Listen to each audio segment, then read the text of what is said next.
Head Coach Robinson from Alabama State at 10:15.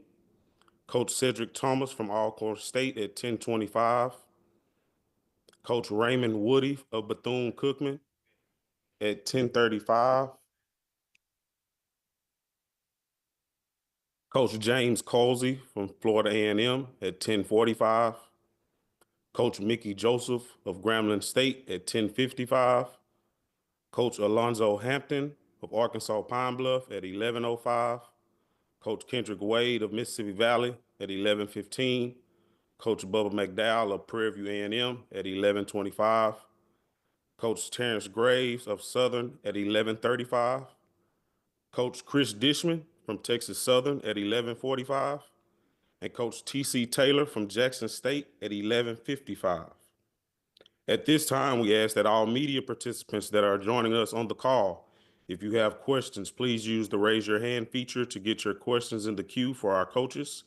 If there are questions in the queue, we are going to limit to one question.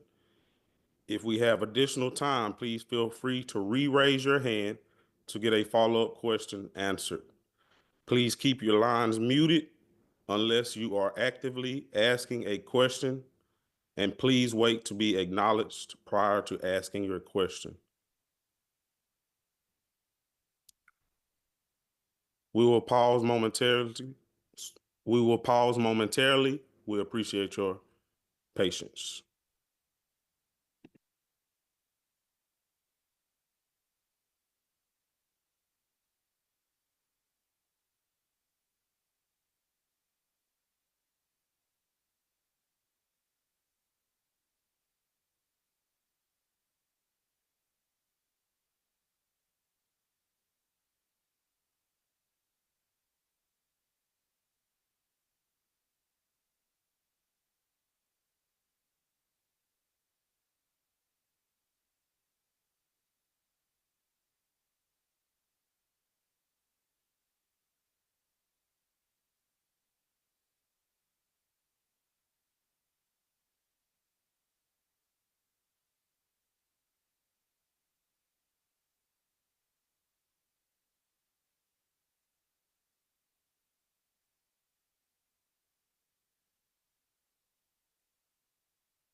The time is now 10:05, and we will begin with Coach Maynard from Alabama A&M. Good morning, Coach Maynard. Good morning. Just start us off with an opening statement about your bye week this week. Yeah, I mean, we had a bye week, and we needed it. It's just that it's that time of the season, right in the middle of the season, where you get to make that stretch run. So we needed. We had some guys banged up, and it was good to have that open week to get those guys back in the training room, get a little bit more healthy. Concentrate on the grades, guys that missed some assignments, make sure we got all those assignments turned in. And then at practice, we got the younger guys in there to get those guys some reps and kind of set out the guys that we want to make sure that we had those guys ready to go this week against State in the Magic City Classic. Big football game. The main reason is the next game on the schedule, but it's a big football game, rivalry game. Throw the records out. Eddie Roberts is going to have his guys ready. So we got to be ready. Thank you for those opening statements, Coach. Mm-hmm. We're going to open the floor for questions for our media members. We have a question from Doc Holliday.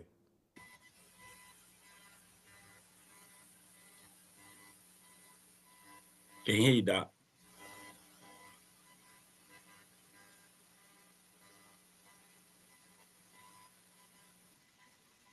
Can't hear you, Mr. Holliday.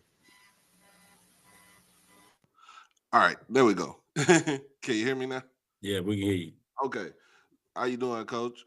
I'm doing good, man. How you doing? I'm good. With the bye week that you just had, what was the things that you try to focus on more offensively for the team? The same things always. Just executing at a high level, not turning the ball over, making sure the guys are making the right reads, know exactly where they're going, making the right reads on the defense, just doing all the little things on offense, not dropping balls, being focused. And if we can continue to do that, hopefully we can play in the last couple of games. All right. And my second question is, are we going with Langford as the starter for the game to start off the game with this weekend? Yeah, we're going to start Langford. Okay. That was the big question I needed to hear. Yes, sir. All right. You have a good one, Coach. All right, you too, man. We have a question from Perry Daniels. Good morning, Coach. Good morning, Perry. How you doing, man? I'm doing super fantastic. Hey, Great. Coach, let's talk about the Magic City Classic, its importance to your fan base, and its importance regarding recruiting. Very important with both. I say this a lot, and it's more than just, it's not everybody, but it's some people. They say, hey, you don't win no other game, win the Magic City Classic. Only game you got to win is Magic City Classic. And homecoming, of course. But, it's huge for the fans. It's huge for the fans. We got the press conference on Wednesday, and after the press conference on Wednesday, I always take the two players I take up to the press conference by the stadium, and it's already packed. It's already halfway packed with tailgaters and people in RVs. And so I let those guys see how on a Wednesday afternoon at 1:00, people are already preparing for a game on Saturday afternoon. And it's both fans, it's our fans and their fans. It's just huge, huge, huge.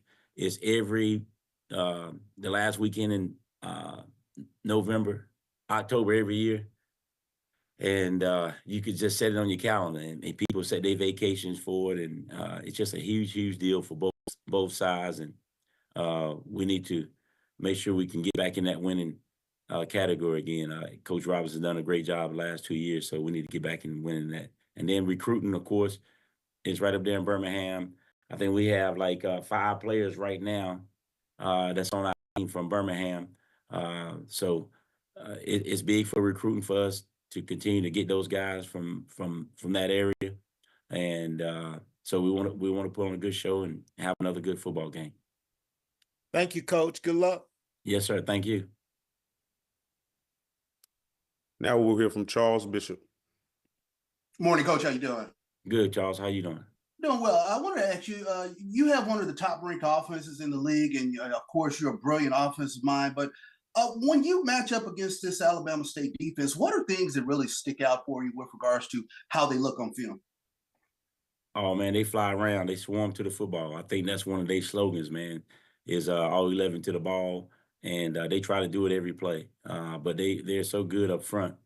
They front seven, and that's why and they always good up there, always good up front. And then they got good secondary guys. You know, they had two great secondary guys last. And you know, it's hard to throw on them. It's hard to run on them. It's hard to execute. You got to really execute at a high level. Take what they give you. They don't give up a lot of big plays. It's time you got to drive 12, 13 plays against a good defense. It's hard to do.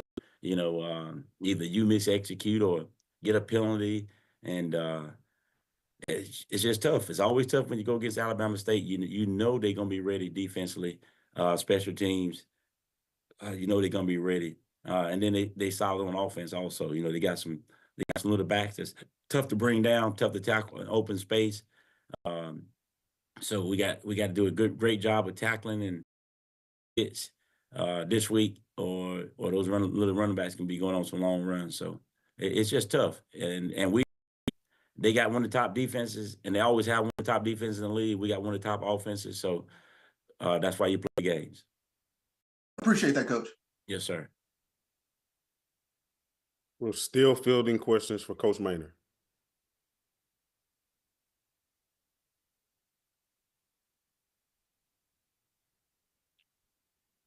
Once again, Coach Maynor, thank you for taking the time to join us this week, and we look forward to speaking to you on next week. All right, thank you. Good luck to everybody.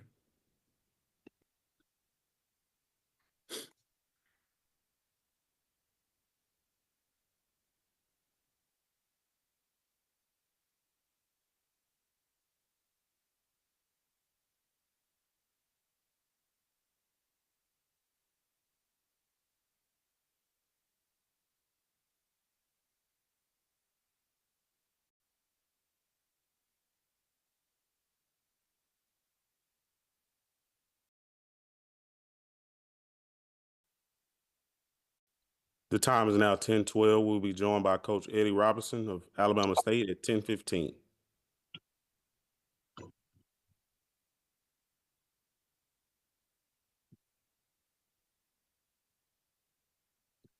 Looks like we have Coach Robinson here now. Coach Robinson, if you could just give us an opening statement about your bye week. Yeah, so the bye week was good. We had a couple guys that were banged up, of course. Focused on academics, and the biggest thing was just to try to get everybody to go home for a couple of days, take their mind off of football. We all know that this is the Magic City Classic, the biggest game of the year, so everybody's excited about it. We don't have to have the enthusiasm speech; just have to go out there and make sure that we're focusing on what we're doing. So just focusing on the little things. Giving Key a couple more reps so he can get more and more comfortable at the quarterback position. So that was a big part of it. And just getting guys back on campus and ready to play. Thank you for that. At this time, we have a question from Doc Holliday. Coach Robinson, how you doing this morning? Doing pretty good. You just hit on the nail with Key as your quarterback. How is he feeling as far as this week coming up, since it's another big game for him, and what is his confidence like? Yeah, he doesn't lack confidence. Just from the standpoint of we had the last bye week, he was still kind of picking up the offense, and we let him play in the little scout game, and he had a lot of confidence in that. That's what made us think that he could go out there and actually play and do something this year, as opposed to having to wait. And he's a quarterback in high school, from Minor High School, right in that Birmingham area. So he's definitely familiar with the Magic City Classic. He understands the stage that it's on, and so he's going to get prepared and going to go out there and play. And Zach will still be ready in case anything goes wrong. But may see one of them or both of them, but we'll start with Key and then see how it goes. I appreciate you, Coach. Absolutely. We have a question from Perry Daniels. Good morning, Coach. Good morning. How's it going? Super fantastic. How are you? Good, good. Hey, Coach, if you could talk about the importance of the Magic City Classic to your fan base and from a recruiting standpoint? Yeah, I think Coach Maynard talked about it. You know, the Magic City Classic and the homecoming, and for us also Turkey Day. We have the 100 Turkey Day Classic coming up at the end of the year, but Magic City Classic is the game that everybody talks about the whole year. Every time you go to Birmingham, I don't care what time of the year it is. You know, Coach Maynard and I go there for the golf tournament. They're all talking about the Magic City Classic, so it's a big game. So we understand it. It's a great game to play in. It's fun to coach it. The city does a great job. The fans do a great job, and not just the Alabama State and A&M alumni. It's just the people in the city. I think the people come out for the game and they really support it. They've done it for decades, and so we're just happy to be a part of it. And from a recruiting standpoint, Coach? Yeah, absolutely. You know, we recruit a lot of kids from Birmingham area. We have about 7 or 8 on our team now. There's a big deal that the mayor has set up with the Birmingham Promise, where kids can go to an in-state school and their tuition is paid for. So it's just a lot of advantages, and that's with the Birmingham City schools. And so we understand the advantages of recruiting from kids from that area. And my biggest selling point is that you get to play in the Magic City Classic for the next 4 years, and so 4 or 5 years, and that's a big deal for those kids. There's no school on Friday. There's no football games this weekend. So the whole city is focused on the Magic City Classic. It's that big of an event. Thank you, Coach. Good luck. Absolutely. Thank you. We are still fielding questions for Coach Robinson.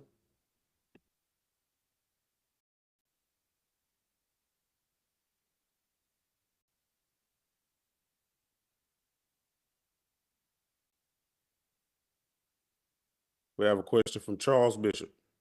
Okay. Hey, Coach Rob, how you doing? Pretty good. How's it going, Charles?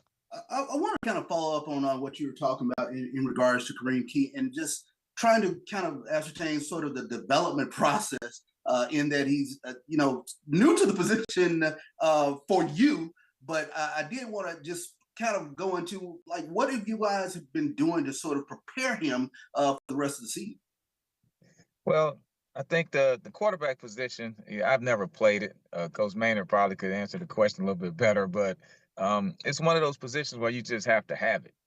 So it's like a certain it factor. You can teach a guy to play, you can real work and everything, but when you get in the game, you just got to have a feel for it, and it's just a knack. And I think he just has a feel for the game playing the quarterback position, and that's what you saw. And it's a confidence aspect of it, but even with confidence, you still just have to have a feel for making the right decision at the right time. The kids know I'm always preaching consistently good equals great. And that starts at the quarterback position more than anywhere else. If you can consistently make the right play, make the right decision, then you can have a great game at the end of the day. So that's what we're preaching to him. But just week to week, he's been picking up more and more. I mean, he started off as a receiver in training camp. Was probably one of the last guys added to the roster. And everybody thought he would be a quarterback right now. And he was focused on being a wide receiver. But as the injuries happened early in the year, we was looking for who's an emergency quarterback. So even then, you know, he was going to be the emergency third-string quarterback, but he just kept looking better and better in practice. Picked up the offense extremely well. Met extra with Coach Barnett. Really took it upon himself to learn everything and put himself in position to start a game in the Magic City Classic. So I tell the kids all the time, when your opportunity comes, take advantage of it. And it's a perfect example of a kid who is taking advantage of the opportunity. So we'll see how it goes. Great insight, Coach. Appreciate that. Absolutely. We are still fielding questions for Coach Robinson.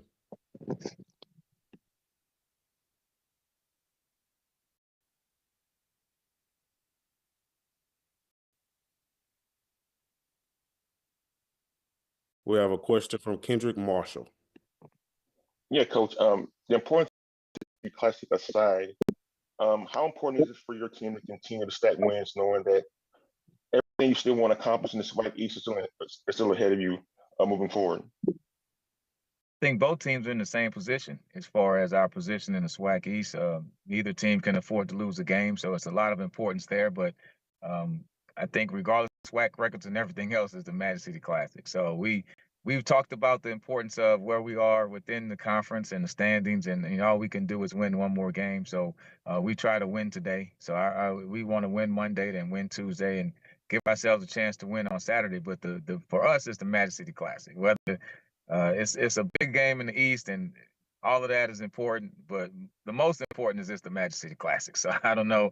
I think it may be hard for some people outside of the state of Alabama to understand it. But if you come to the game, you understand how important it is to try to do everything you can to win the Magic City Classic. And the benefit to me is it's also a SWAC East win. But the most important thing is just the Magic City Classic. Yeah, and talking about that game, Coach, your team has won the last two. Why have you guys been so successful most recently in this Grambling A&M in this particular game? What kind of factors have kind of played into that? Well, if you look at the games, I mean, the records are really close. I think A&M has maybe a 4-game lead, so it's a true rivalry. Both teams go back and forth. We're playing well, and most of the games come down to the last play. The first year, the game came down to the last play.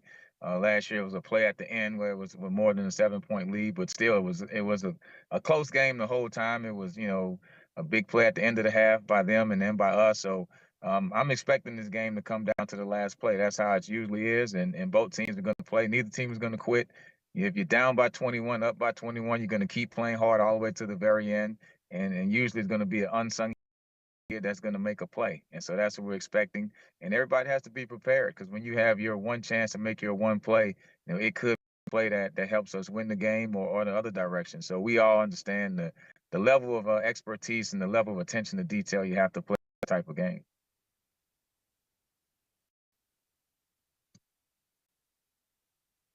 We want to thank you, Coach Robinson, for taking the time to join us this morning, and we look forward to speaking with you on the week. Good. Thank you.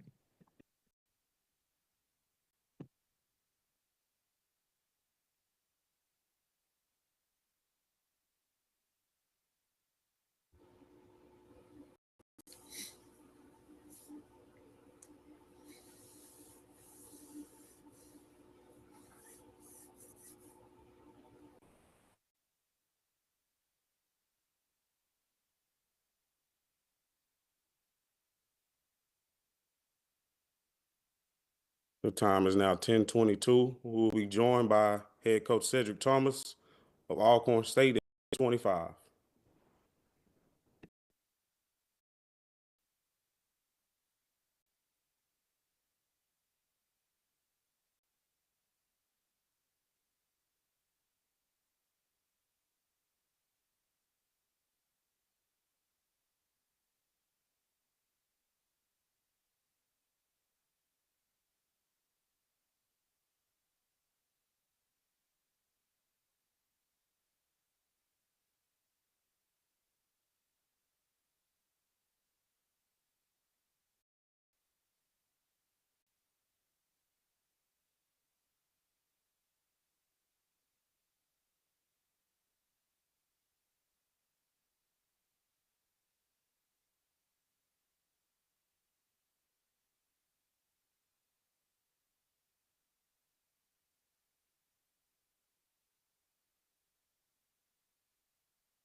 The time is now 10:25, and we're happy to be joined by head coach Cedric Thomas of Alcorn State. Good morning, Coach. Morning, sir. How are you doing today? If you could start us off with an opening statement about your team's game against Southern University. Yeah, back in Louisiana again. Southern's homecoming, and we knew the area, knew the landscape, and knew what was on stake. Knew what was at stake. Started out, playing that kind of football, but just kind of sputtered there. They defense us a little bit and turned the ball over. A couple times, uncharacteristic first running back fumble we had all year from Sewell. And we find ourselves going in the half tie ball. We kind of felt optimistic about that, and then fourth quarter, it's 14-14. Just ran out of juice. They made two explosives. We kind of put that thing out of hand. Just kind of grounded, pounded us, and on the time of possession, and we couldn't throw it around. And so guys fought to the end, but just fell short. And so good thing we got an off week to kind of right some wrongs and feel some things, get some things corrected. But shout out to Coach Graves and that staff. They did a hell of a job. Thank you for the opening statement. Now we'll have questions from our media. We have a question from Perry Daniels. Good morning, Coach. Good morning, sir. Coach, did you get a chance to see any high school football Friday night in Baton Rouge? I didn't personally, but a couple of coaches was out. They got a chance to watch some really good football in the area. Absolutely. If we could talk about the defensive line of Southern University, they had 4 sacks against your quarterback. Talk about that aspect of the game. Yeah, preseason player of the year caused us a lot of frantic plays. He did a really good job of coming off early, forcing a fumble, and getting the turnover, on one of our seniors. That was a good matchup. We thought, last year he had a decent game against them, but those guys kind of dominated the line of scrimmage for us, and found the OC, doing some things, trying to move the pocket, and just try to help those guys.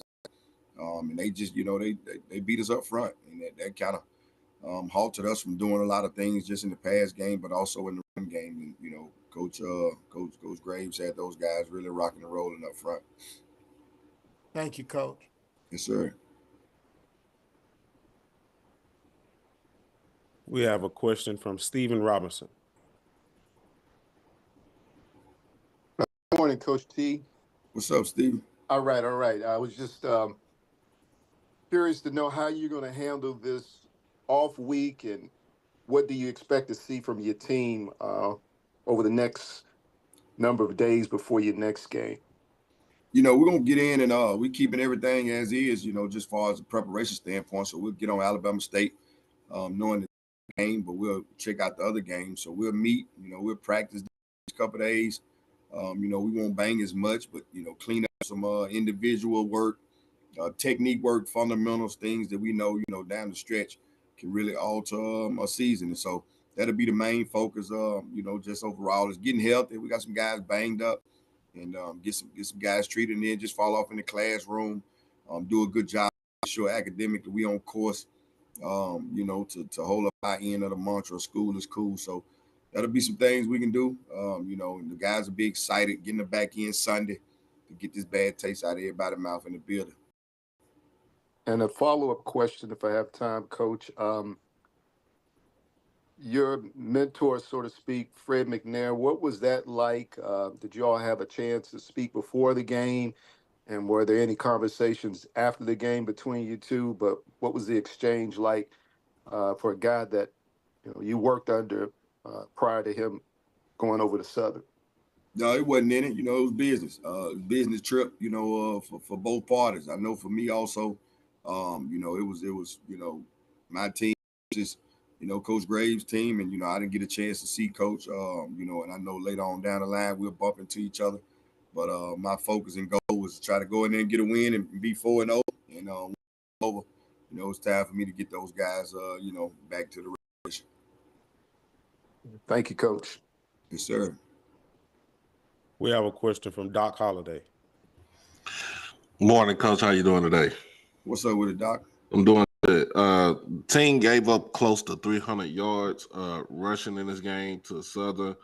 What are the things you want to try to fix during the bye week before you head back into SWAC play?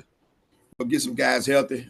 We had a couple guys out up front, and they took advantage of it. We got some big stops on 4th down, right before the half, and then that first half, and then just kind of got some guys banged up, so we got to do a better job of getting the right people out to match those personnel groups. And so, we got to get in the lab and really good job of, closing some of these gaps off so guys just can't have that type of success running the football against us because, just looking at the Alabama, kind of what those guys want to do. So we definitely going to have to be ready.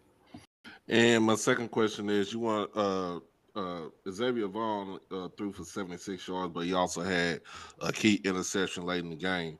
What are you trying to? What are the things you want to try to do to implement as far as the passing game to try to improve that for the next game? Yeah, I got to get with the OC to figure out what can he do at a high level. We're just leaving too much too many plays out there.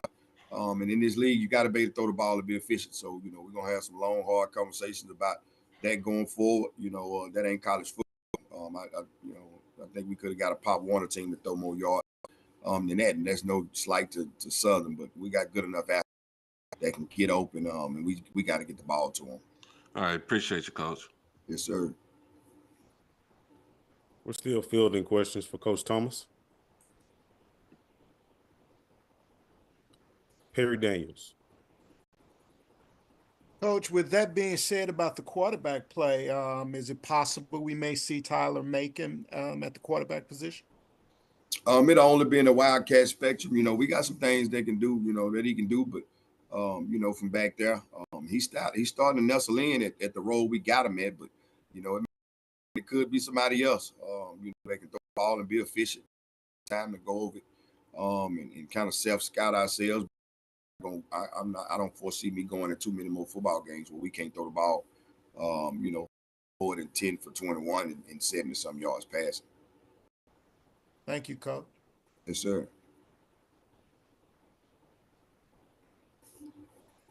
Do we have any more questions for Coach Thomas?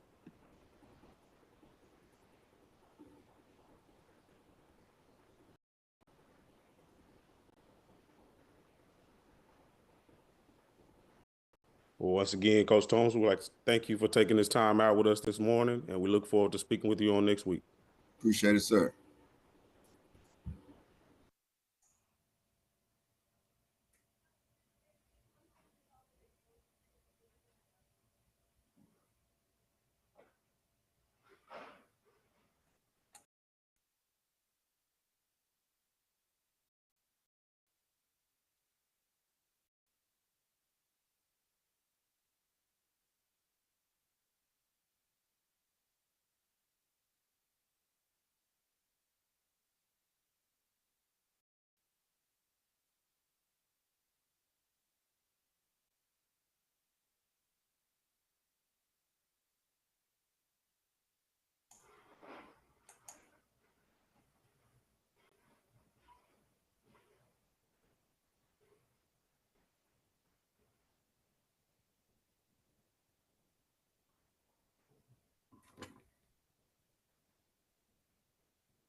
Yes, sir.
Time is now 10:35, and we're joined by head coach Raymond Woody of Bethune-Cookman. Good morning, Coach.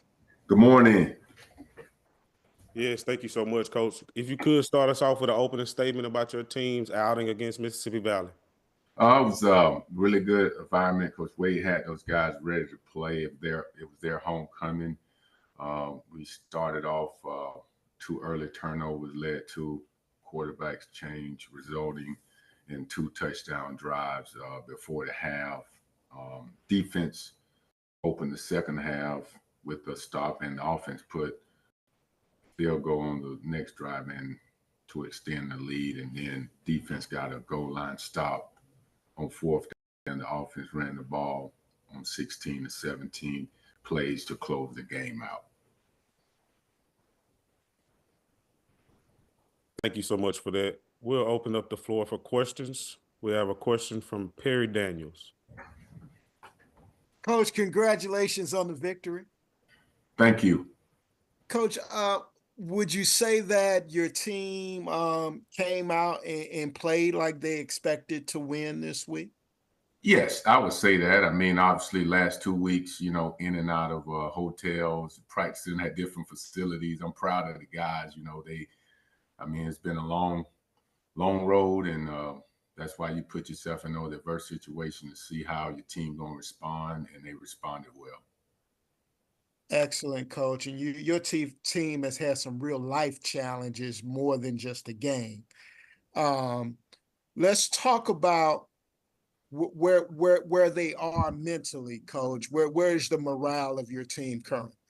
Well, I'll tell you what, they're glad to be, back in the city of Daytona, to see familiarity of the different things that they're used to be able to practice, on their facility and then be around, campus. I think the families of the individuals that was affected by the hurricane, they're doing well as expected. So life is back to normal.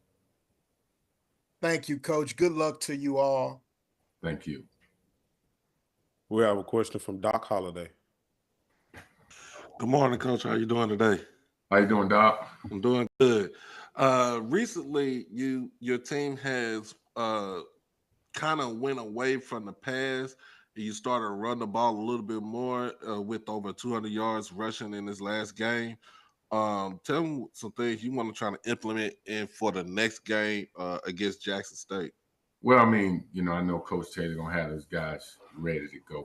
Really good football team. Obviously, we said we want to be able to run the ball in the beginning of the season. I think now, we got some young guys up front that's actually doing some of the things that we need for them to do.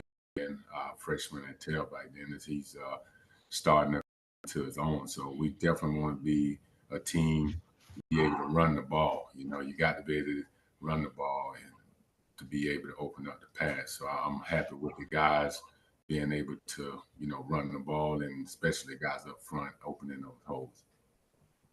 And my question is, even though this was pretty much almost an even game for most of the day, you ended up going 3 for 3 on 4th down efficiency. Just give us a idea about as far as how the offense was clicking on Saturday. Well, we had a couple guys that went down, up front, and I figured, hey, we're in a position where we got to make something happen, and felt real confident going for those 4th downs, and our guys obviously responded. And we practiced those situations, so that wasn't a surprise. We put those guys in those type of situations during practice. So we was excited that it showed up in the game. All right, appreciate you, Coach. Thank you.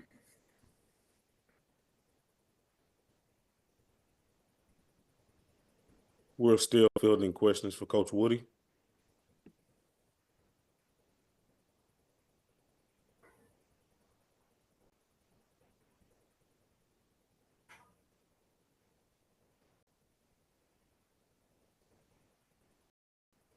Coach Woody, we'd like to thank you for joining us this morning, and we look forward to speaking with you on next week. Thank you.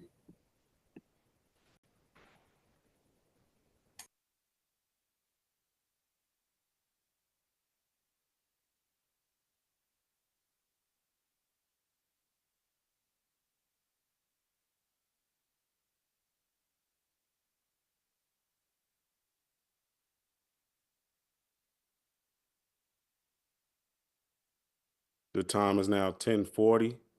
We'll be joined by head coach James Colsey of Florida A&M at 10:45. Thank you for your patience.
Coach Colsey is having some technical difficulties. We'll be back with you momentarily.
Good morning. We're happy to be joined by Coach James Colsey from Florida A&M. Good morning, Coach. Hey, good morning, guys. Sorry about that. I had a little Wi-Fi issue down here. I apologize. No problem, no problem. If you could just give us an opening statement about your team's recent outing against Jackson State. Well, you know, we've done a pretty good job of finishing football games, throughout the year, and throughout, I guess, at least my tenure here at Florida A&M, and obviously with Coach Simmons being our previous head coach. But Jackson State did a very, very good job finishing the game. If I could have drawn it up to have us up 21-20, 4 minutes left on the clock, and our offense coming on the field, I would have taken that. Credit to Coach and his staff to finishing the game stronger than we did, and ultimately taking the victory. Obviously, we gotta wipe that off and get ourselves ready for a really, really good Southern team that's coming into Brack Stadium this upcoming weekend. Thank you for that. We're now opening the floor to questions for media members. Reminder to please limit yourself to one initial question, and then you can re-raise your hand to get back in the queue for questions for Coach. Your first question is from Doc Holliday. Coach Colsey, how you doing this morning? I'm doing well, Doc. How you doing? I'm doing good. I didn't get a chance to interview you from Saturday, but I guess I got it right here today. With the game being 21-20 in the second half, what was the thing that you kind of did as far as making adjustments in the second half, or if you felt like the adjustments wasn't enough in the second half against Jackson State? You didn't. You thought obviously first half. The points being scored. You thought it was going to be a high scoring affair.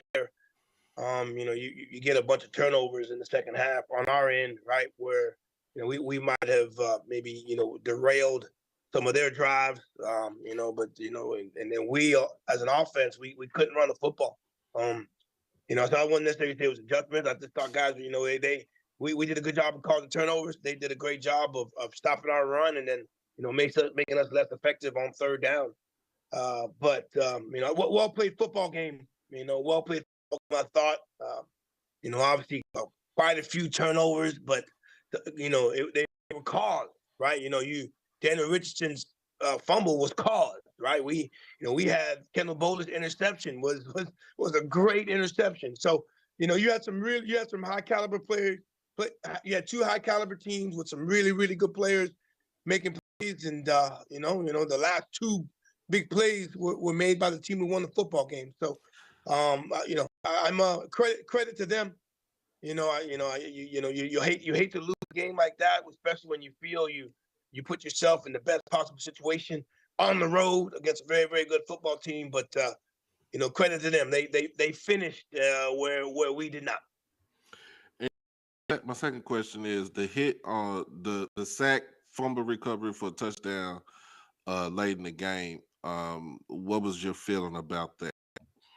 Well, it was 3rd and 7. You know, we have some things in place, especially during our 4-minute offense, where you know we still throw the football to try to get first downs and things of that nature. You know, it should have been a simple throwaway. Jackson came off the edge. They brought 2 off the edge. You know, and you know, one of our running backs picked it up. You know, got inside on our one of our offensive linemen, and you know, the clock was ticking, right? You know, you got that clock in your head where if it ain't open, you got to throw it away, right? That's a play where you know trying to find something to go to number 2 over the middle. He was well covered, so you know you find the place on the sideline to throw the ball away. So you know we would have been it would have served us better to throw the ball away and allow us to punt. And you know, and obviously allow Jackson State to try to score. You know, you had a field goal. You had a guy, you know, he had already missed 1 or 2 field goals that afternoon. But you know, we held on to it a little bit too long. You know, they caused the fumble, and you know, Jackson State had a scoop and score a touchdown where you know we had a couple opportunities where we had some scoops but didn't score. So that'll be an added thing that we definitely need to make sure we work on this week as well. Appreciate you, Coach. Mhm. We have a question from Jim Klein Peter. Hi, Coach. Yeah, would you Hey, how you would you talk a little bit about what impresses you the most about Southern, and especially with the win they had Saturday? Well, you know, they you know, just like Jackson State did this past weekend, they did a hell of a job of finishing football games, right? They've done some things in overtime, you know, and you know, they had a couple things early where you felt that you know, early in the year, you know, you didn't know, they were probably trying to figure out where they were gonna fit their team wise, where they were gonna fit in the SWAC. Now they're 3-0. They won some tough ball games. They protected their home, you know, this past weekend against a very, very good Alcorn State team. So they're coming in very, very confident. You know, they get a win this weekend. They've kind of etched themselves and put themselves in a good spot. So, you know, it'll be you know, the last 2 games that I've been in part of against Southern, they've been, you know, games that have been, you know, games that went to the end, and we were ultimately excited to win the football game. But if we don't finish Saturday, we could have the same feeling again if we don't finish the football game. And if you would you just talk a little bit about Daniel Richardson's progression this year, stepping in for a guy who played so well for Florida A&M? Well, you know, I mean, we when you look at his total stats, right, you see good numbers. You're seeing high level touchdowns and things of that nature. You know, we've missed a few. You know, I think over the last couple of weeks, and you know, and again, you know, he's done some really good things coming into this conference, and you know, this conference is different than the other 2 conferences that he's played in, right? You know, you got a hell of a lot more athletes, and things are happening a lot quicker. You know, at this stage, because of the defensive lineman that you're playing with, the high caliber defensive back play that you're having to see week in and week out, and you know, and we come in and talk about, and you know, as you're mentioning some of the great things that he's doing, but when him and I communicate, you know, it's about things he wishes he could have done better. You know, things that my offensive coordinator and our coach see with some of the checkdowns he may have hit, right? So, you know, he's doing a great job. And again, you know, you got a guy who took over for a guy who had the control of the locker room over the last 2 years. So it's a week by week thing. It's a daily thing that he has to continue to improve on. You know, the guys are fully behind him. I'm fully behind him. You know, there's some throws, some reads you wish we could have maybe went differently. Obviously, the one that everyone's talking about is the sack fumble and things of that nature. But you know, when we made our decision of who we were going to use as our quarterback, you know, the 2 big reasons that we stood on were, you know, getting rid of the football quickly and taking care of the football, right? So, you know, those are things that as we continue to reevaluate, that's what we got to have, right? We got to get our read, get the ball to our athletes, and allow them to make plays. Where, you know, obviously 21-20. Ball was held on too long, and then obviously we fumbled, and then you know, a huge momentum shift after that football play. So again, doing some really good things, but as he'll tell you, you know, he wishes he could, you know, he wishes he could be a little more close to perfect than maybe he has been. We have a question from Perry Daniels. Good morning, Coach. Hey, Perry, how you doing, boss? I'm doing well, sir. How are you? I've had better. I've had better Monday. I get it, Coach. I totally get it. Let's talk about your defense, though, Coach. Your run defense seems to be an area of weakness, giving up over 200 yards a game, and Southern seems to be finding their run offense. Yep. Talk about that aspect.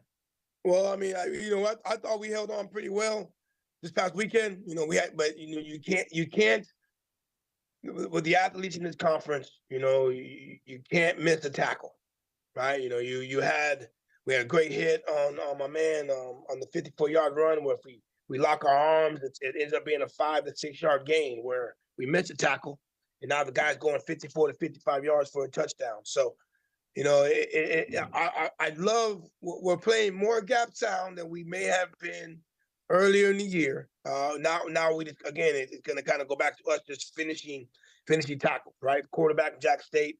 He's a great athlete. He did a couple things where he scrambled and made some plays, but we got some one-on-one tackles where in the past our guys made them. This year they have not made them as consistently as we may have want, and those are leading to runs. We do a lot of things one-on-one. We cover one-on-one.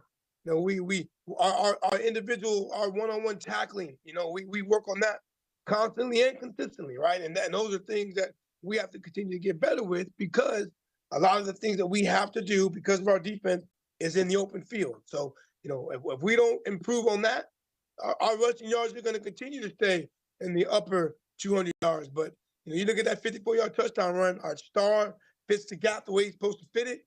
He doesn't wrap up. Mulligan gets the fight song started, right? So, we got to continue to be better at that, which if we're better with that, our rushing yards start to improve. Our rushing yardage defense improve. Thank you, Coach. No problem. Yes, Coach. Thank you for joining us this morning, and we look forward to speaking with you next week. Thank you, man, and good luck this week.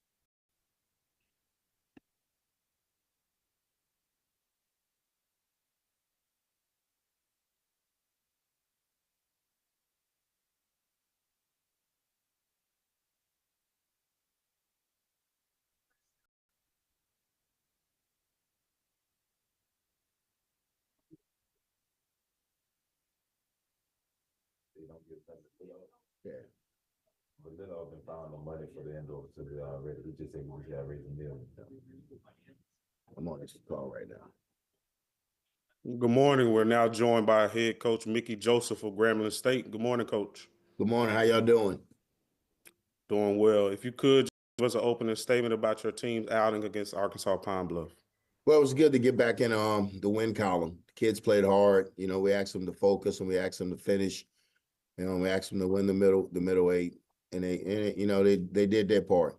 So we just got to continue to improve as a football team and improve as a coaching staff, and just try to keep this thing going. But it was a good win for the kids and for Grambling State University. Thank you so much. Now we will open the floor from questions from our media members. Perry Daniels. Good morning, Coach. Congratulations. Appreciate it, Perry. Thank you. Hey, Coach, can you talk about the defensive back that you have out of Madison Preparatory Academy in Baton Rouge? Jones? Yeah, David Jones. David Jones, he's a good player. He's a kid that, he's still learning how to play the game. We got to put extra time in with him. He's work on his technique, but he had a really good game this week. But he's a kid, his ceiling is high for this kid. This kid's got NFL talent. He's just got to continue to get better every day that he comes in the building, and he's got to improve every time he gets on the football field. But he had a really good week this week. But he's been playing at a high level, and we got to continue to get him to do that. Thank you, Coach. Good luck. Appreciate it. We're going to take a question from Charles Bishop. How you doing, Coach Joseph? I'm good. I wanted to ask, thus far, what have you seen from this Texas Southern football team when you look at them on film? Well, first of all, they're well coached. They run, they play hard. They run to the football. They have some really good players. So, they're really a dangerous football team when they're in Houston. So when we looked at them, you know, they get off blocks well on the defensive line. They had a really athletic quarterback, but you know, we got to continue to watch him today. We kind of watched him a little bit yesterday. We're going to continue to watch him today. But what we see is a well-coached football team and a scrappy football team that's going to get after you. Sure thing. Appreciate that, Coach. Appreciate you. Doc Holliday. Good morning, Coach. How you doing? Good morning, Doc. How you doing? I'm doing good. Got your victory for homecoming, and now you move on to Texas Southern. But the real issue is the penalties. Over another 100 yards of penalties. What is the things you want to try to do to make sure you want to implement the discipline with the team? Well, you know, we working on it. We continue to work. We continue to stress, you know, what we can do and what we can't do. We got to recognize how the game's being officiated. And if it looks like we're doing some extra stuff, we need to stop it. And it starts with me. I spoke with the team this morning, and it starts with me. It starts with my aggressive style. I'm aggressive across the board. And so we're a little too aggressive for some of the officials, and I understand that. So I have to get back to the drawing board with them with the penalties, and you know, just the bonehead penalties, the personal fouls and the face mask, things of that sort, and the non-moving penalties. That's what hurts us right now. But I got to do a better job as a head coach to get them to throw their hand up and not to retaliate when they get slapped first. You know, I got to get them to throw their hand up. I got to make them do what most men can't do, is walk away when somebody slap you in your helmet. So, and I'll do that. We talked about it this morning. We made a pact this morning that we're going to walk away. Doesn't mean that I'm a lesser man, but we're looking at it right now. No name, no faces. I don't even know that guy over there. So I'm not going to get in a personal dispute with him, because we don't identify by names when we have scouting reports. We identify by numbers, because we don't want to make it a personal battle, because it's not. It's football, you know, but you know, when you getting slapped first, things of that sort, and they come into your face mask, it's hard for some of these kids to walk away. But I got to do a better job as a head coach to get them to walk away, and I will. All right, appreciate you, Coach. Appreciate you. Kendrick Marshall. Yeah, Coach, both Miles and Ashton played yesterday. How would you assess the performance of each quarterback, and we continue to use two quarterbacks moving forward? Well, they both is average. You know, I'm still disappointed that they're not reading it out. They're not making the reads that they need to read. So we'll go back this week again and give them equal reps, and see who comes out on top and see who will play on Saturday. So what will you look for in making that decision to determine who will play on Saturday in terms of like what they're going to do in practice? Well, who's going to be more consistent? Who's going to read it out? Who's going to put us in the right play? You know, who's going to be a quarterback? And that's the problem I'm having right now with both of them right now.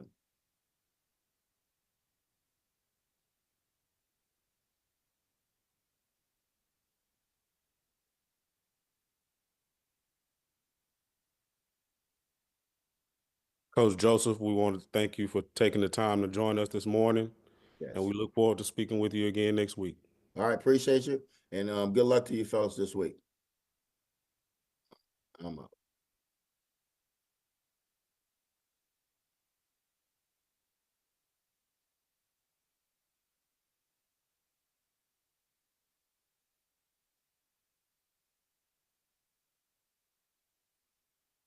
At 11:05, we'll be joined by Alonzo Hampton of Arkansas Pine Bluff. Thank you for your patience.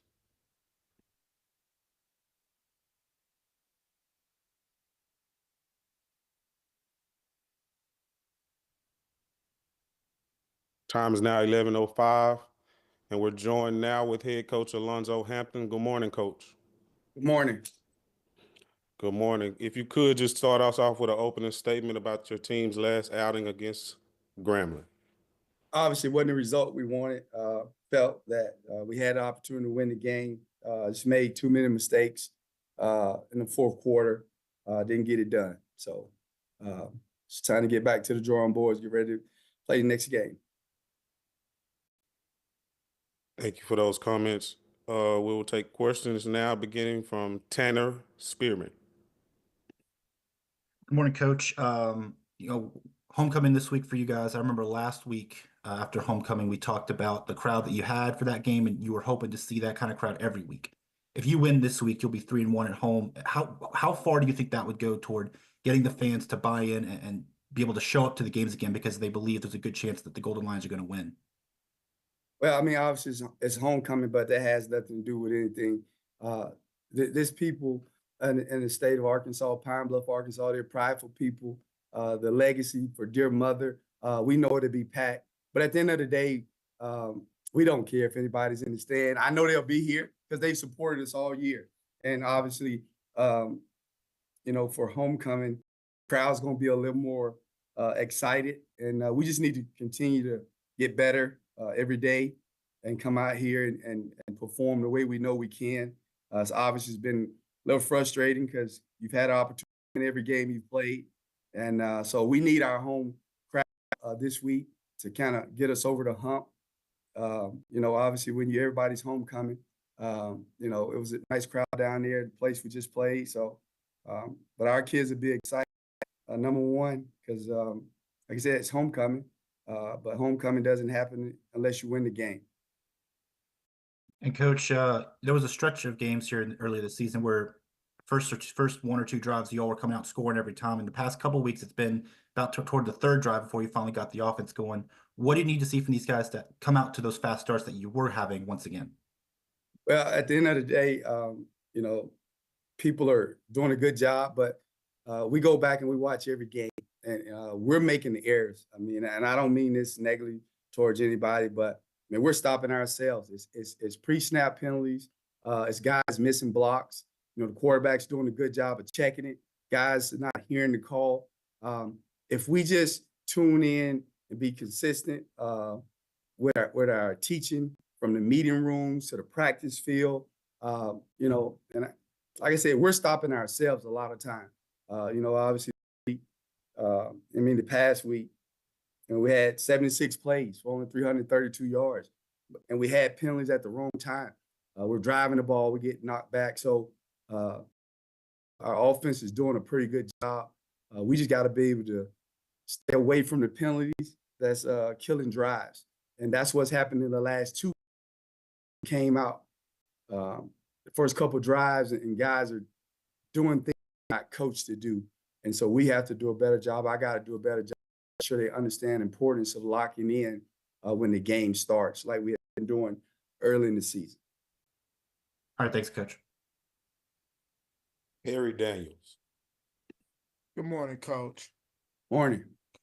Coach, can you compare your quarterback's play this past Saturday to the preseason All SWAC Offensive Player of the Year, his opponent, Miles Crowley, this past Saturday? No, I can't. I mean, Miles Crowley is a good quarterback. I don't really concern myself with other people's quarterback. Mekhi Higgins is a good football player. That kid can do things that other kids can't do, other student athletes can't do. But Miles Crowley got the win. So, hey, my hat's off to him for leading his team. We gave up 2 big plays, and he was able to complete the ball. So that's a credit to him. And our quarterback was on the run. So their defensive line did a good job. And so if we got time, receiver, he had 84 yards, but I mean, he should have had 160. I mean, he was behind the guy 3 times, but we couldn't get the ball off. So Mekhi's doing a really good job. I mean, I'm proud of him. Like I said, that's in the past. We need to get ready this week. Got a really good Mississippi Valley State team that put us on pretty good last year. And so our kids need to be ready to play the game and level that we think we can. Thank you, Coach. Good luck. Appreciate it. Doc Holliday. Good morning, Coach. How you doing today? Morning. It is homecoming in Pine Bluff. What are the things you're trying to make sure with your team to make sure they don't get distracted this week and be ready for the game on Saturday? I mean, I don't know how they could be distracted. I mean, we just lost a game, and we're trying to build a program. And so winning teams don't get concerned with homecoming, okay? You keep the main thing the main thing. And the main thing is You got to come back to practice, correct the errors that you made on Saturday. And we got to stay focused. You got to go to class. Like I said, all the activities during the week, hey, you know, that is for student body. That is for the alumni. It is our job, and our only job is to come out here and perform on Saturday. And then if we're blessed enough to get a victory, then they can enjoy homecoming. How can you enjoy homecoming? You didn't win the game, right? How can you be celebrating on Tuesday, Wednesday, and Thursdays on campus when you got practice? Be hanging out, trying to go to a club to celebrate with your student body. Like, we're not built like that. This program's not built like that. And as I told the players, all right, anybody that's found out doing anything that's not conducive to us winning this football game, they ain't gonna be here. Appreciate you, Coach. Still fielding questions for Coach Hampton. She loves thee. Good morning, Coach. How you doing? Good. Good morning. So despite Giovanni Gibson leading in receiving yards, he was unable to find the end zone this week. How do you plan to keep the chemistry between him and Mekhi strong and ensure those explosive plays translate into touchdowns moving forward? Well, I'm gonna say this: Giovanni had 6 catches for 84 yards. He was open 3 times for a touchdown. They got pressure on him. I mean, that kid is really talented, right? But I keep saying it, right? We have 4 more guys. Mekhi's doing a good job the ball around. This offense is not built around Giovanni, and I'm happy that he's getting the credit that he deserved. And Mekhi is doing a really good job. Our tight end was the leading catcher. Right, number 2 is a pretty good receiver. Number 82 is pretty good. And I got 2 more guys. I'm praying to God that this will be the week that they can get fully healthy and get back on the field because they can play. This offense is not a man offense. We want to be able to spread the ball around, want to be able to run the football. We got 3 running backs. Our running back will be back this week. I'm excited about that. And this offense is continuing to grow. And we just got to show up a couple things so Mekhi doesn't take as many hits. But again, I mean, he's kind of like Houdini back there. I don't want him to be Houdini. I just want him to be and throw it where it needs to go. And he's done a really good job for us. Okay, thank you, Coach, and good luck this weekend. Appreciate it. Once again, thank you for taking the time out to join us this morning, Coach, and we look forward to speaking with you next week. Thank you.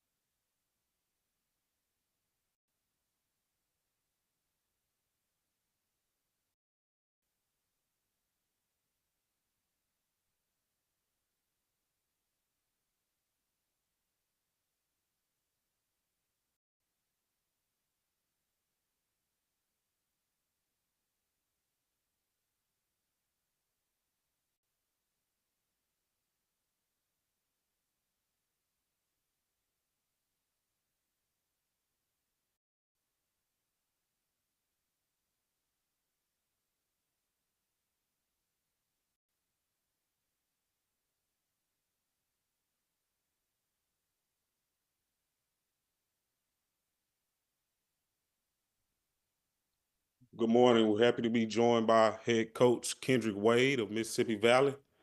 Good morning, Coach. Hey, good morning. Good morning. If you could just give us a opening statement about your team's most recent outing against Bethune. Yeah, man, we came up short. Very disappointing performance. From us. We were looking forward to getting back home, going out there, putting on a good showing, and we didn't. We shot ourselves in the foot, snapping the ball over quarterback's head. We had some opportunity to make some big plays. We didn't. We came up short. Definitely got to give some props to Coach Woody. It was 17-10 in the quarter, and he faked the punt, from the minus 22-yard line, which is very gutsy, and that allowed him to be able to bleed the clock a little bit, go down there, kick a field goal, and essentially, seal the game. So, we turned our attention to Pine Bluff, a really good team, and like I said, we beat them last year. They're aware of it. We are as well. So we know we're gonna get their best shot. So we down there to Pine Bluff for their homecoming. Thank you for that opening statement. Now we have questions first from Stephen Robinson. Good morning, Coach Wade. Stephen, my man, good morning. Yeah. Just curious to know right now, as far as the fan base, I know everybody's itching for that first win. Back-to-back weeks, you open up with the lead in the game, only though to somewhat let it slip away. But what is the message that you can tell the Valley fan base, Valley Nation, in terms of moving forward and having patience with your team? Yeah, I mean, we're gonna keep chopping. That's what we do. We don't listen to any outside noise. At least I don't. We're gonna keep chopping. We're gonna stay true to the process. I would just tell the fans, be fans and support. We feed off of energy. So we got a up and coming program. So we need them just as much as they need us to go out there and do what we need to do. We ask them to do the same. Make sure they bring the proper energy and juice that we need to feed off of. But again, we're gonna stay the course. We're gonna stay the course. We're gonna keep our head down. We're not gonna read any headlines. We're not on social media looking for any motivation about who's saying what. All I would say is just stay the course and keep chopping away. And we hadn't wavered. We still believe in each and every week we go out there, we expect to win. So again, we're gonna stay the course. All right, thank you, Coach. Wish Yes, you well. Thank you. Tanner Spearman. Good morning, Coach. You mentioned how last year you guys were able to beat UAPB. Last year, obviously, as you were preparing for that team, they had 3 different quarterbacks. They were trying to work through, find somebody, and you held them to 175 yards passing. But now this year, they've got Mekhi Hagans. It's been his show, and he's been putting up a lot better numbers this year. Just looking at the film and getting your team and your defense ready for UAPB's passing game, what's the biggest difference you see this year versus last year? But you said it. I mean, if you're going to be a good team in the SWAC, your quarterback play is going to be impeccable. I think he's one of the better quarterbacks in the SWAC. No disrespect to any quarterback we've played.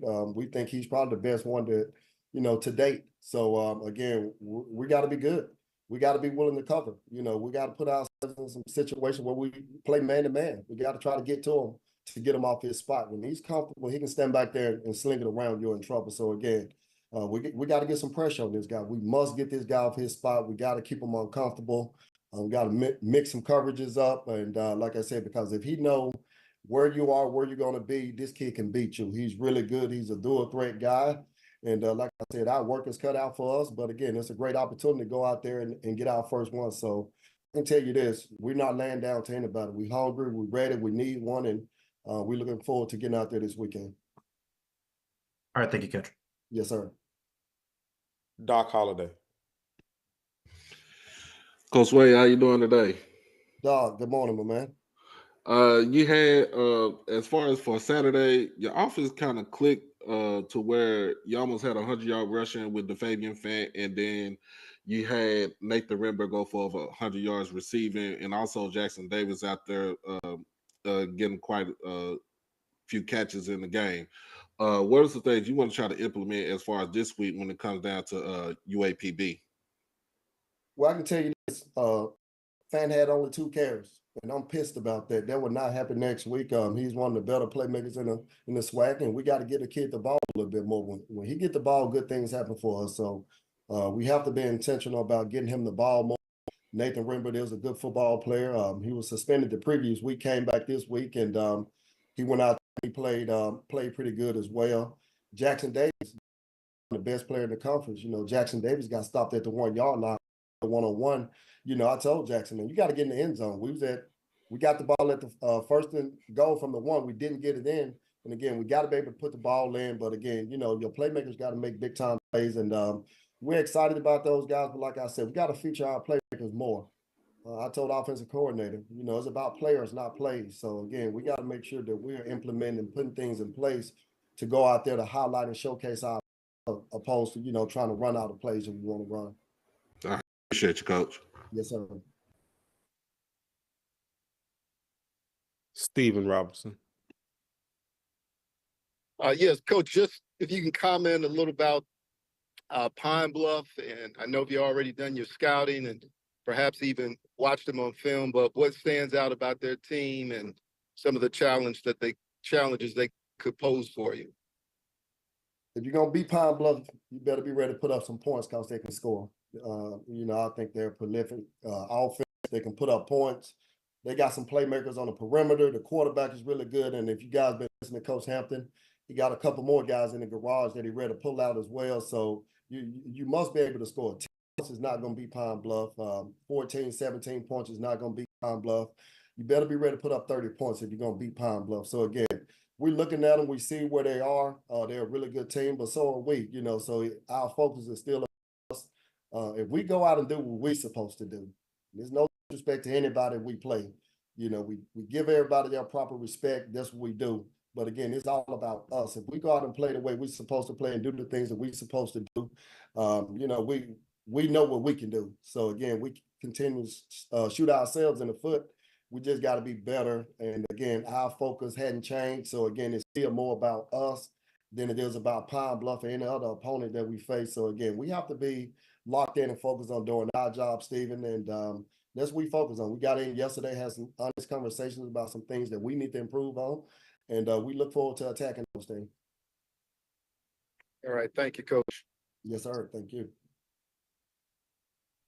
Still fielding questions for Coach Wade.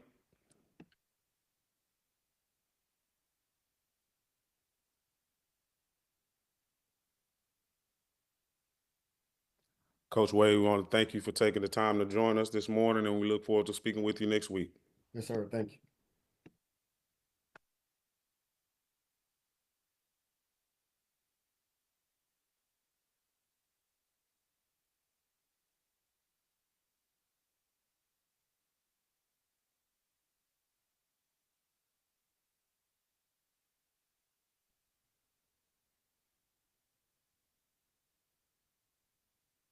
Next, we will be joined by head coach Bubba McDowell from Prairie View A&M at 10:25.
Your time is now 11:25, and we're by head coach Bubba McDowell from Prairie View A&M. Good morning, Coach. Good morning, gentlemen. Good morning. Good morning. If you could just give us an opening statement about your team's bye week. Again, we just came in the bye week and just kind of focus on getting back to the fundamentals of things.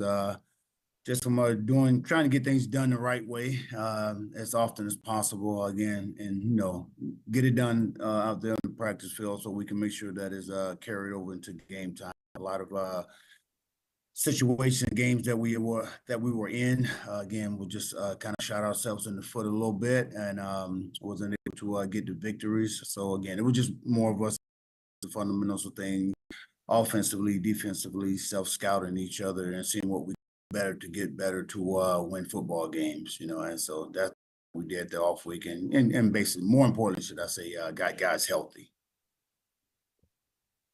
Thank you so much for that, Coach. Now we'll open the floor for questions from our media participants. Doc Holliday. Doc, what up? What's going on, Coach McDowell? How you doing? What up, big fella? All right, you got homecoming this week against A&M Commerce. What are the things that you've seen with this team that you think can actually exploit on offensive and defensive wise? Offensively, again, go a lot of man. I think we got the athletes to get a lot of mismatches with them, and then just I think for the most part, if we decide to do our bunch set with these guys, we're gonna be pretty successful because again, we got some guys that can get in and get open, and as we talked about during the off week, again, it's about putting guys in position to make plays. As always, as well as anybody, we got to definitely open up that running game a little. So, we're putting the onus on the O-line. Again, they got some guys, across from them, and they can do some damage if you let them. So again, it's just about us being physical up front, and then being able to capitalize on the things that we see, that we continue to see throughout the week that we can exploit them on. And again, I keep reiterating, Coach Wade said, we got to be put our athletes on the field and put the ball in their hands and let them do what they do. Defensively, defensively, again, we just got to be able to, do a lot of zone runs, do a lot of empty sets. And again, for us defensively, we just got to control that up front. If we can control a new line of scrimmage, I think we're going to got to be so gap sound with these guys. So they got running backs and cut it back, and take it to distance. So we just got to be really sound in what we do and how we play this game against team. Appreciate you, Coach. Still fielding questions for Coach McDowell.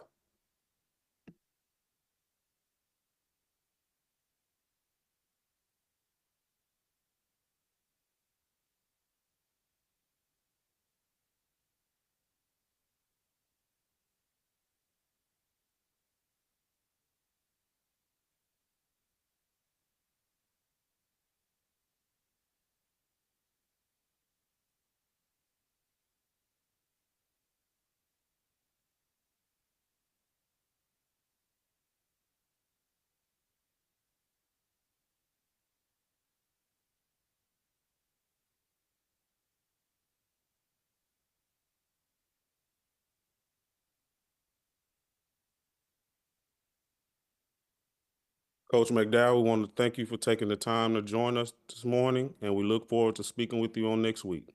Absolutely. Good luck, guys, this week.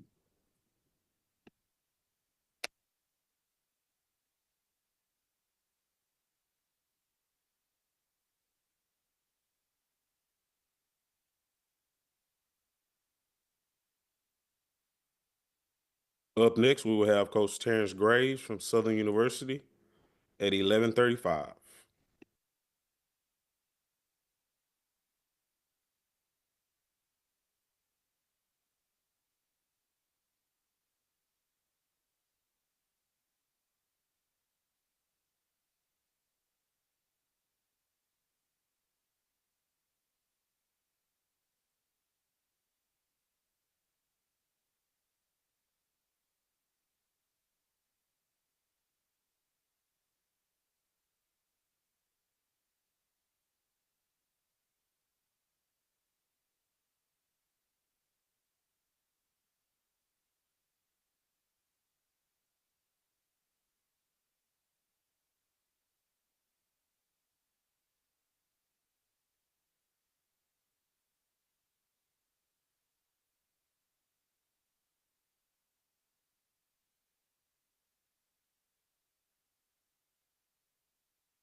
At this time, we're happy to be joined by Coach Terrence Graves of Southern University. Good morning, Coach. Good morning. How are you? I'm doing great, Coach. If you could just start us off with an opening statement about your team's most recent outing against Alcorn State. Well, we had a homecoming on campus Saturday. It was all week rather, and it was a great environment. The game was sold out. People were everywhere. People didn't get in the stadium to after halftime. There's that many people on campus. Great atmosphere. Great to see Jaguar Nation, all the alumni out. We faced a very good Alcorn State football team. Coach Thomas and his team came in at 3-0 and lead first place. As came in, we knew they were going to be fired up and inspired. Also, the fact that their former head coach, Coach Fred McNair, is a part of our staff here at Southern University. So I knew those guys would be excited and wanted to, really win for a number of factors, but also to, to have a chance to beat their coach. And those guys, we started off. The game started off. They did a great job of stopping us on a couple of 4th and 1s, and then we messed around and they hit us for a big play that got on the board first, and then we responded. Noah came out and scored a touchdown, and then we had another touchdown, and we turned the ball over right before halftime. I thought we had momentum going in, and the wide receiver got stripped from behind, and they were able to capitalize before halftime, and we went in 14-14. And then the second half, it was back and forth, and then we got on some solid footing. Our defense played lights out, and our offense got in this groove, and we were able to control the clock and run the football. Offensive line did a tremendous job, 295 yards rushing. So we were able to eat the clock up, and defensively we were able to force turnovers. And so we did overall, it was just a great game, a great environment, great atmosphere, and we were very fortunate to come out with the win. Thank you so much for those opening statements. We're going to take messages from the media. Jim Klein-Peter. Yeah, Coach, you talked about the offensive line. You made some moves with them a couple of games ago. Would you talk about how those moves have worked out and how well they played? Oh, it's been good, Jim. For the second week in a row, we didn't give up a sack. So to go into 2 weeks with some changes on the offensive line, those guys are really locked in and focused, and they're really working together. They're gelling. The offensive line Coach Damon Nivens is doing a really good job of making sure that those guys are locked in and focused and doing what they have to do to make sure that our offense work running and passing. And Coach Mark Frederick, our offensive coordinator, did a great job of telling, he took control of the football game. Told me on the headphones he was going to take some air out of the ball, and what he did. And offensive line, they locked in, they stepped up to the challenge and did a tremendous job. The running backs ran hard, receivers caught the ball well, and they blocked well downfield. So it was good to see the offense get on track. And without giving anything away, can you take us through that Kendrick Grimes touchdown run and how the offensive line performed on that play? How did that kind of go? Well, we were having success running the football, and Coach Damon Nivens talked to Coach Frederick and told him what he liked, and he called it. And Grimes did. The offensive line did a great job of gathering the defenders, getting a hat on the hat, and Kendrick Grimes.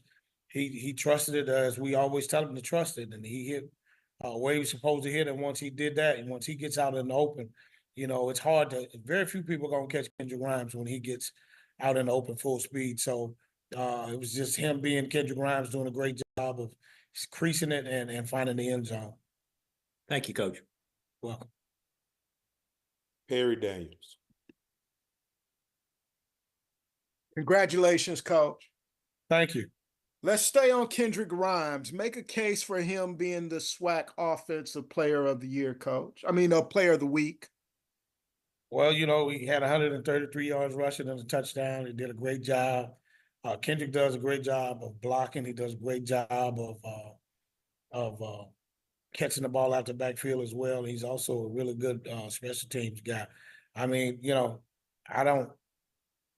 that up to those who make the who make the decisions, but I certainly think that he had a great performance. And if he's able to become that person, or if he is that person, then hats off to him because and him and the offensive line because they worked hard at it. Coach, and let's talk about going into Bragg Memorial Stadium. It's been a long time since this team has lost their coach, Florida A&M. What is the communication to your team regarding the task at hand Saturday? Well, Coach Colsey is doing a tremendous job with that football team. They take on his personality and the rest of the coaches. But Florida A&M Bragg Stadium has always been a tough place to play. The crowd is in it. They're right on top of you. They do a great job of staying engaged along with the band. They all do all those things that makes for a great home field advantage. And so we have to, like I told the team, it's a tough place to play, but it's not impossible to play and play well. So we have to be our best selves. We have to make sure that we're locked in and focused. We have to execute, and we have to just do those things that are capable that we're capable of doing to put ourselves in the best position to give us a chance to win. I think everybody on any given day, and so we have to make sure that we're locked in and focused and paying attention to what we have to do because they have a really good football team, and we have to be ready to go when time comes. Thank you, Coach. Good luck. Thank you. Doc Holliday. Coach Graves, how you doing today? I'm doing well, thank you. All right. The stalemate, 14 tied up 14 going into the fourth quarter. Tell us about the change in the offensive play calling from Coach Frederick that kind of put y'all up ahead late in the game. Well, Coach Frederick, he did what he felt like was necessary for us to win the football game. Whatever he saw, or whatever he felt like he wanted to attempt what he wanted to do. That's why he's the offensive coordinator. He radioed down to me what his intentions were, and the offensive line and the offense in general. They stepped up to what he asked them to do, and so it wasn't anything magic or anything special about it. He just said, "Hey, let's see what we can do with what we were doing offensively," and those guys stepped up and answered the bell. So hats off to him. Appreciate you, Coach. Thank you. Melvin Beal. Morning, Coach. How are you? Fine, thank you. How are you? I'm well. What do you expect to see from this Florida A&M football team, both offensively and defensively? Well, they're very well coached football team, and that's traditionally Florida A&M since I've been coaching against them. They're gonna be physical. They're gonna be like the legendary coach Jake Gaither used to say. They're gonna be agile, mobile, and those guys are they're gonna get after it. They're explosive on offense. The quarterback does a really good job of finding receivers. They have some really good running backs, receivers who can make things happen. Defensively, they're gonna get after you. They're gonna come. They're gonna bring pressure. They're gonna mix it up.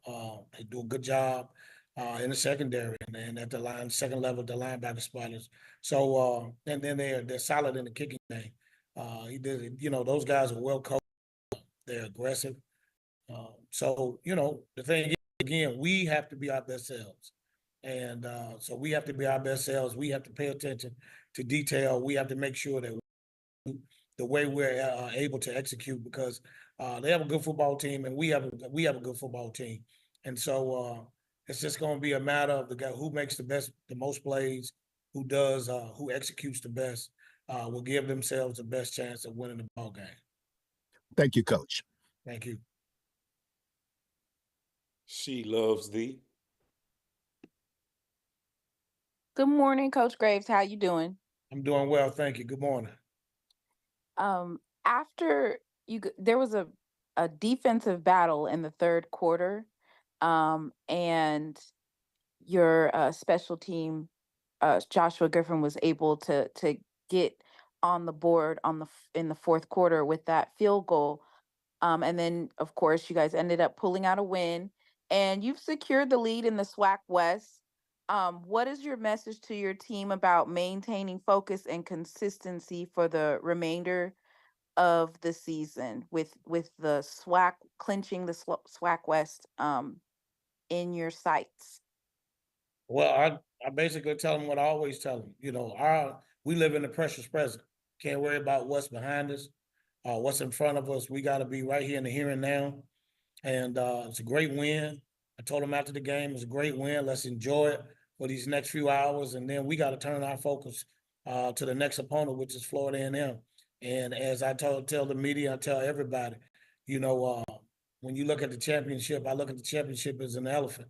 And the words of the late Coach Moore Forte, you don't eat an elephant whole, you eat them one bite at a time. So we just got another bite of that elephant to put us in position to reach our goals. But the focus is the focus. We gotta focus on Florida A&M. Nothing else matters, and I think they understand that, and that we're gonna work towards that. All right. Thank you, Coach Graves. Good luck for this weekend. I appreciate it. Yes, sir. We appreciate you taking the time to join us this morning, Coach Graves, and we look forward to speaking with you next week. All right. Thank you, everybody. Have a great day.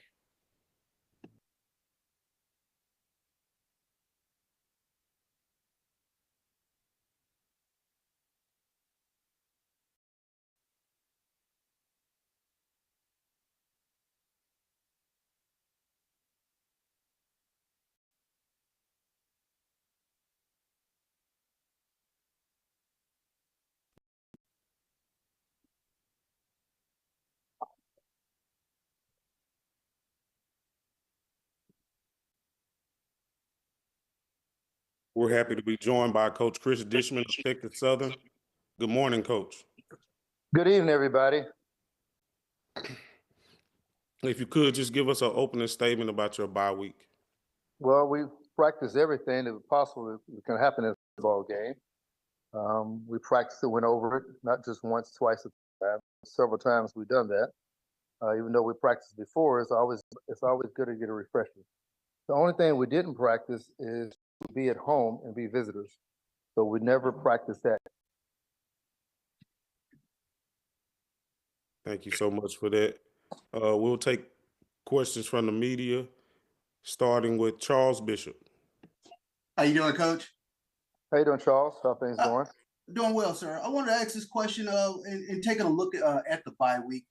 Did you have, I guess, any light bulb moments or epiphany moments where you look back and say, okay, the rest of the season, we're going to do a few things, I don't know, different or in another manner? Well, to answer your question, no, I did not. But to do things different, we got to win at home. We haven't, our stadium downtown, we have not won a game there. So we have to be able to win at home, first and foremost. Sure thing, Coach. Just looking at the health of your team, how is the health of the team going forward? We're pretty healthy. You know, all our running backs are healthy. You know, of course, our quarterback is still not as healthy as we want him to be, but you know, we have others there. Other people have to step up. We can't rely on one or two people and think we're going to win a championship. Everyone who's behind that person has to step up. And in order for us to win and keep in the hunt with Southern, then we got to win out. Sure thing. Appreciate that, Coach. Doc Holliday. Morning, Coach. How you doing today? Doc, you? I'm doing good. Tell us the things that you see on film from Grambling that you think you can kind of try to exploit in the game on Saturday. Well, as coaches, you try to scour through the film to see what you can do offensive, defensive, special teams to help you win a football game. They have shown different finds that I think can help us win this game. Like I said, so we're just going to go out and each and every these next 5 weeks and put our best effort forward, our best foot forward, and hope the outcome come. All right, thank you, Coach. Mm-hmm. Terrence Harris. Hey, Coach, how you doing? Mr. Harris.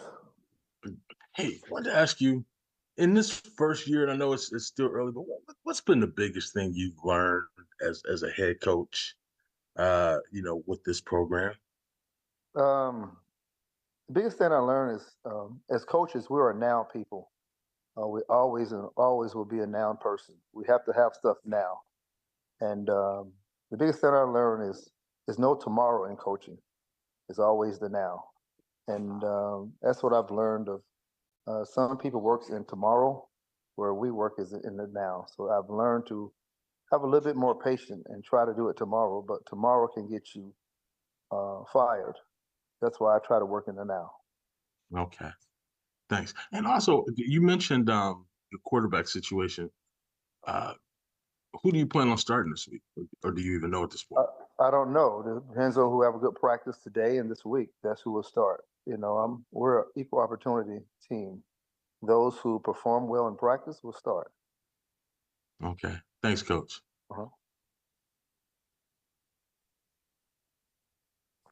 Still fielding questions for Coach Dishman.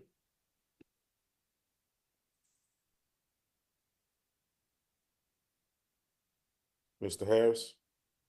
Well, I'll jump in and ask you another question. Hey, what do you think of the new strength and conditioning facility? What are your impressions of it? It's a very good facility. It's a standalone facility. It has all the racks we need. It has everything we need as far as the football team to get in there and get started. We're looking forward to this week of getting in there and having our first full team lift instead of having one group go, then the next group go. All 110 of us can get in there and work out, which is very exciting. And how much does something like that help kind of level the playing field in your mind? Well, it helps to level the playing field, but like I said, we need to be able to get into our own stadium and have some practices, and have some practices. The difference between practicing on grass and practicing on turf. Unfortunately, we have a turf field there at practice, and then we go and play on grass. So we need to get our kickers in there practicing, kicking off of the grass. So that's what we're able to go to our local high schools and have our kickers do that this week. Fortunate for the bye week, and just try to practice every little thing that's possible to come up. Thanks, Coach.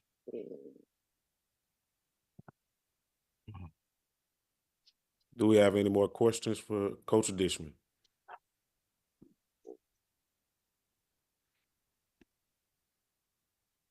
Coach Dishman, thank you for taking the time to join us this morning, and we look forward to speaking with you next week.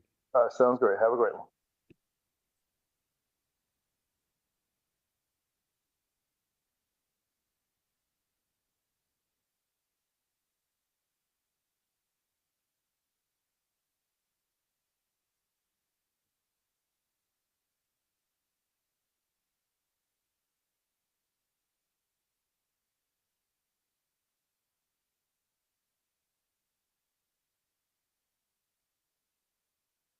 Next, we will be joined by head coach T.C. Taylor of Jackson State at 11:55.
We're happy to be joined by Coach T.C. Taylor of Jackson State. Good morning, Coach. Good morning. How you doing? Doing great. I'm doing great. Doing great. At this time, if you could just start us off with the opening statement about your team most recent outing. Great football weekend for JSU football. You know, we came with a great win against a great football team, really good football team. A lot of were on display this past weekend. A lot of scouts in house, and just pleased the way my team came out and played for 4 quarters and found a way to win. We got turnovers on the defense. Offensively, we got to protect the ball. We did turnovers on that side of the ball. Special teams played well, but after Coach Koza and his staff and his football team, you know, they really came in and played a great game. It was a championship level field in there in the vet this past weekend, but very proud of my team and where we are right now as a program. But, you know, we got behind us and look forward to going down here to Bethune and Daytona, playing them for their homecoming this weekend. Thank you so much for that opening statement. We'll now have questions from our media, starting with Doc Holliday. Coach Taylor, how you doing today? I'm good. How you doing, Doc? I'm doing good. I'm trying to get my energy back up from this weekend. But a lot of people was asking a question about throwing on where we had the run that was going good for us. Tell us what was the mindset about that going just passing on first down. Well, usually, you know, heavily in the weeks we've been a heavy run on first down. You know, you just try to keep defense is unbalanced, you know, try to come up with some good quick game ideas where you can steal those 4 and 5 yards on some of those first down calls. So it was a deal in our game plan that we just felt like we could, you know, change some things up and, you know, get some easy completions for Jacobian on some first down situations. So process there. And then the second question, I know the hit heard around the SWAC. What was your feeling and just your mindset about that play? The one you talking about, the Jacobian got hit? Nah, the Daniel Richardson. Oh yeah. True Thompson got to him. Yeah. He you know, is that Dorado G baby, as we call it, kick that long field goal.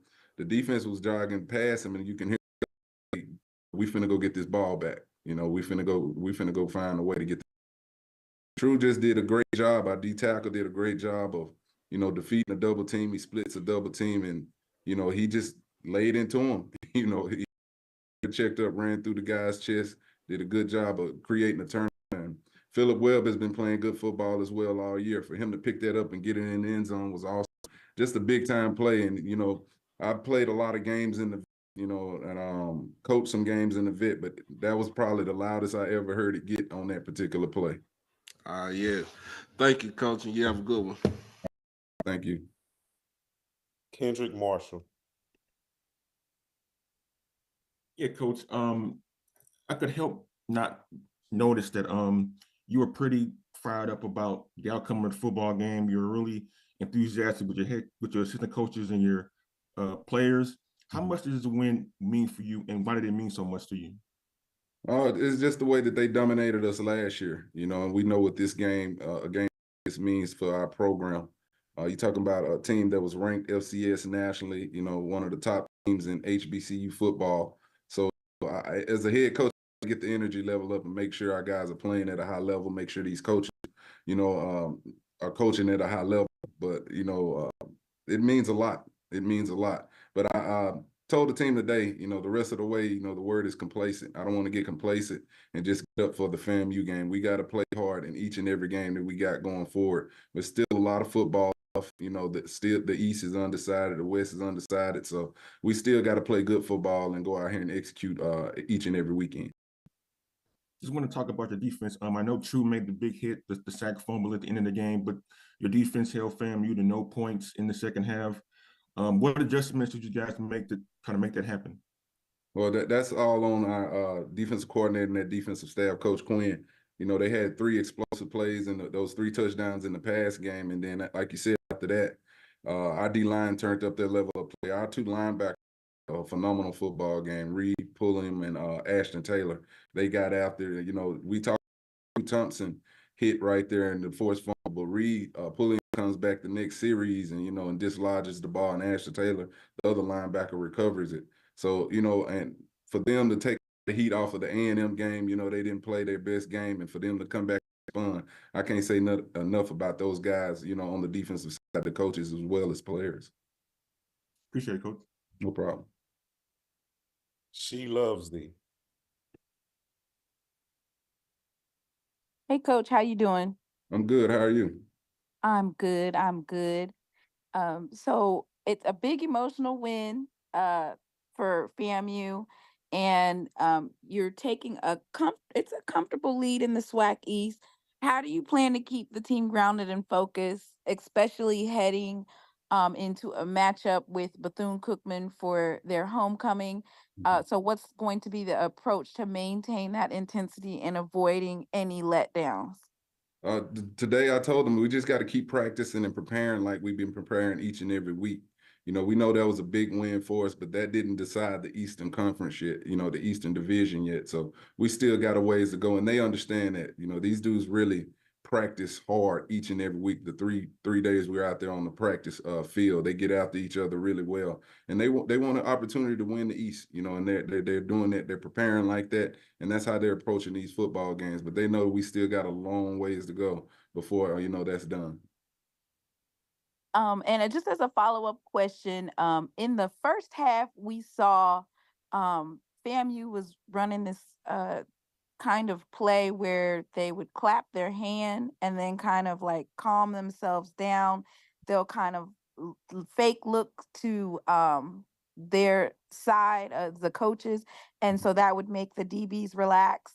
And we saw a couple of times that they caught some of our DBs off guard. What was the adjustment made from the first half to the second half to ensure that they don't get caught off guard? Just to be ready for it, like you said, they had the explosive play off of it early on, and that was a great scheme, great adjustment by their coaching staff. I've seen some teams do it, but nobody in this conference has done it to us for that matter, and that was the first time we saw it. So anytime something like that happened, you got to rely on the coaches to get over there, get it coached up. But a well-schemed deal by FAMU and that offensive coaching staff to do what basically was a check with me, and then just to snap the ball at that tempo. That's going to catch a lot of people off guard probably the first couple times. But, Coach Quinn and that staff, they did a great job of making an adjustment and coming out and playing better in the second half. All right. Thanks, Coach, and good luck next week. All right. Thank you. Take care. Charles Bishop. Hey, Coach, how you doing? What's up, Chuck? I'm good. How are you? I'm good. I wonder, I don't know if this group gets enough credit, but talk about the work your offensive line has done this season. A staple week in, week out is Jackson State rushing for over 100 yards. Yeah, I mean, they are a big physical group, that really plays with a chip on their shoulder. They compete against each other. They all want to be the best one up there. But, to get Evan Henry back, Chuck, in this game, we didn't think he would play in this game. For him suck it up and go out there and play good football. And we went out there and rushed for 245 yards against a good football team. I can't say enough about that group. They do a great job of keeping, the quarterbacks clean. And when we ask them to run the ball, they go out there and get it done. They had a big goal line deal where I told them, like, if we can score this touchdown, we can put them away right here. And they was like, run behind me, coach, run behind me. These guys really, they play well together. They're a close-knit group. But it goes back to the O-line coach. Coach Manny Ramirez has done a great job with those dudes. It's just to get him over here. A guy brought in that came over from Tech that was at Texas Southern, and they have really just bought on to what he's teaching in that room. Oh, sure thing. I appreciate that, Coach. No problem. Thank you, Chuck. Mm-hmm. Still have time for one more question for Coach.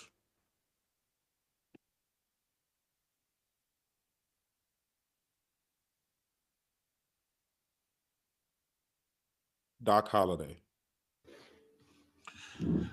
Hey, Coach, I want to know what the adjustment for the defense was from the first half to the second half, where you basically